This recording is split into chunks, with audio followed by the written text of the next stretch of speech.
Perkenalkan, nama saya Ervina Truniar, mahasiswa dari Program Studi Sarjana Terapan Destinasi Pariwisata Universitas Airlangga. Saya dengan nomor induk mahasiswa 422221018. Di sini saya akan memberikan penjelasan atau pengertian dari enkulturasi dan sosialisasi kebudayaan.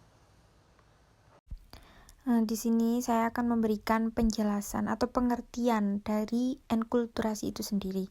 Namun, enkulturasi ini tuh memiliki berbagai macam pengertian dari beberapa para ahli. Di sini saya tuh memberikan pengertian enkulturasi yang saya sudah membaca dari beberapa pakar atau para ahli tersebut. Enkulturasi adalah proses mempelajari atau menyesuaikan pikiran atau adat istiadat terhadap lingkungan kebudayaan masing-masing. Jadi di sini tuh kayak kita tuh mempelajari pikiran atau adat istiadat kebudayaan pada lingkungan kita sendiri. Seperti waktu kita masih balita atau masih kanak-kanak, di situ kita tuh diajarkan atau diberi pengenalan terhadap kebudayaan lingkungan kita sendiri. Di sini saya akan memberikan contoh seperti kita diberikan cara kita berbicara, bahasa yang kita pakai sehari-hari, cara menghormati orang yang lebih tua, sopan santun dalam perkataan, cara kita melewat di depan orang yang lebih tua, kita harus seperti apa dan bagaimana, seperti itu. Di sini adalah ada beberapa pengertian enkulturasi menurut beberapa para ahli. Dari Haviland 1998, enkulturasi adalah praktik pendidikan anak pada gilirannya menghasilkan kepribadian tertentu pada masa dewasa. Jadi ya seperti yang saya berikan contoh tadi, kita tuh kayak menurut Haviland itu memberikan praktik pendidikan kepada anak-anak yang nanti tuh dapat menghasilkan kepribadian tertentu terhadap mereka pada masa dewasa mereka. Selanjutnya, pengertian enkulturasi menurut Adamson Hubel.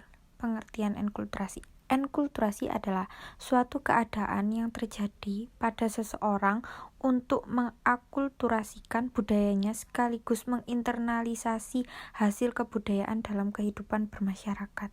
Seperti mereka nih belajar tentang kebudayaan tersebut, lalu mereka ini menginternalisasikan hasil kebudayaannya kepada masyarakat. Jadi seperti kayak kalian harus seperti ini. Ini adalah contoh kebudayaannya ini, di sini kayak gini, seperti ini. Dari pengertian menurut dua ahli tersebut, Haviland dan Adamson Hubel, dapat ditarik kesimpulan yaitu enkulturasi adalah suatu proses yang dilakukan oleh seseorang untuk memperkenalkan kebudayaannya secara terus-menerus atau acak. Di sini selanjutnya saya akan memberikan pengertian dari sosialisasi kebudayaan. Sosialisasi kebudayaan adalah suatu proses pengenalan nilai-nilai budaya dari orang tua yang dikenalkan kepada anak-anaknya. Jadi itu cara mula anak dididik itu dari orang tuanya. Jadi para orang tua itu memberikan pembelajaran tentang nilai-nilai kebudayaan tersebut kepada anak-anaknya agar diterapkan terus-menerus hingga dewasanya.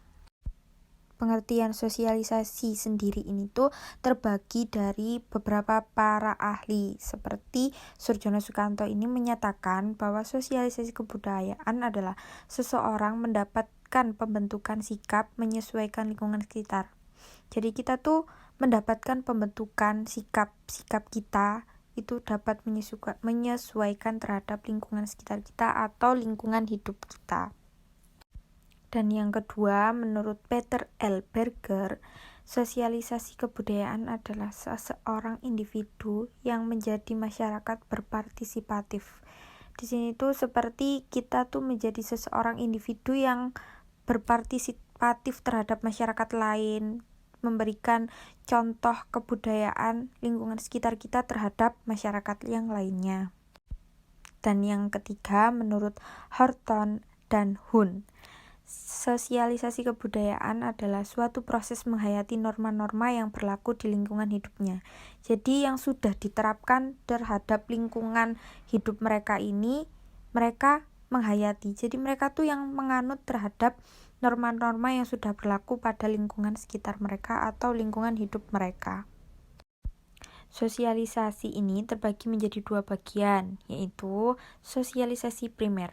Sosialisasi primer adalah sosialisasi yang diajarkan orang tua kepada anaknya pada masih balita. Jadi itu pendidikan pertama anak sebelum terjun kepada masyarakat, sebelum mereka melakukan sekolah, yaitu dari orang tua atau keluarga mereka. Jadi orang tua yang mengajarkan kepada anak tentang kebudayaan pada lingkungan hidup mereka masing-masing, seperti itu. Dan yang kedua, ini tuh sosialisasi sekunder. Sosialisasi sekunder adalah suatu proses sosialisasi kelanjutan dari sosialisasi primer. Dan biasanya sosialisasi ini dilakukan pada lingkungan bermasyarakat. Jadi setelah mereka mendapatkan sosialisasi primer dari orang tua, mereka sesuai dengan umur mereka masing-masing, mereka akan melakukan sebuah kegiatan sekolah dan mereka akan bertemu dengan berbagai macam teman dan orang yang mereka temuin di sekolah tersebut, dan disitulah mereka mendapatkan sosialisasi sekunder dari guru atau lingkungan sekitar masing-masing dari mereka. Seperti itulah yang dapat saya sampaikan kepada kalian semua. Mohon maaf jika ada perkataan yang salah atau kurang berkenan. Terima kasih. Wassalamualaikum warahmatullahi wabarakatuh.